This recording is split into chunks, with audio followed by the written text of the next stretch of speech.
This is my reflection post for week 6, which was studying the context of Corinthians. And I really enjoyed this week probably more than the other weeks. Even there's just something about diving deep into the context in which the words were written that really helps us to grasp the true meaning.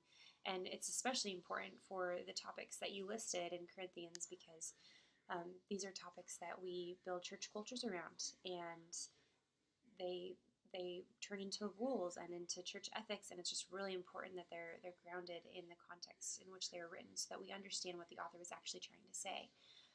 So, yeah, I was reading through some of the different controversial topics like ecstatic language and marriage and sexuality, and then what I did, which was head coverings. And I kind of I feel like I just got a taste, and I want to go deeper because even within our group, we were coming up with slightly different research, and it would take way more than a week to really get a comprehensive understanding of what is going on. And even then, we're so far removed from this context, so it's challenging for us to really get there. Um, but yeah, I I chose that topic for several reasons. One, I mentioned I was in Pakistan just in October, and that was a really interesting experience because there is a very cultural element, a cultural side of things to the head coverings. In the Middle East, a lot of religions use head coverings. Pakistan is an Islamic nation, so not only did the Christians there wear head coverings, similar to the Muslims, not only because of that, but similar to them. But the Christians also didn't eat bacon. They found that incredibly offensive, even though they're not living under Judaic law. They're living under Christian law. Anyway, so there's just a lot of cultural things that play into church practices.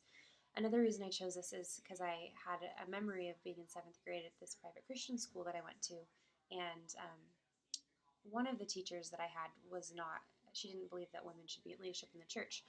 And at that time, even at a young age, I did not believe that. And so we were having a conversation about this passage in Corinthians, and she was using Corinthians to justify her claim, and I kind of threw the head covering thing back at her because she prayed at the beginning of class without a head covering, and I was trying to explain to her that some things are contextual.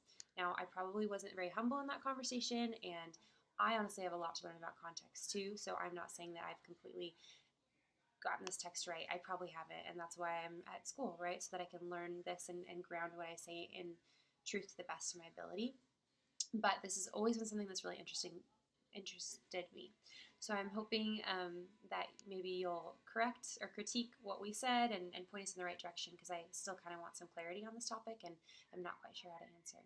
Anyway, thank you so much.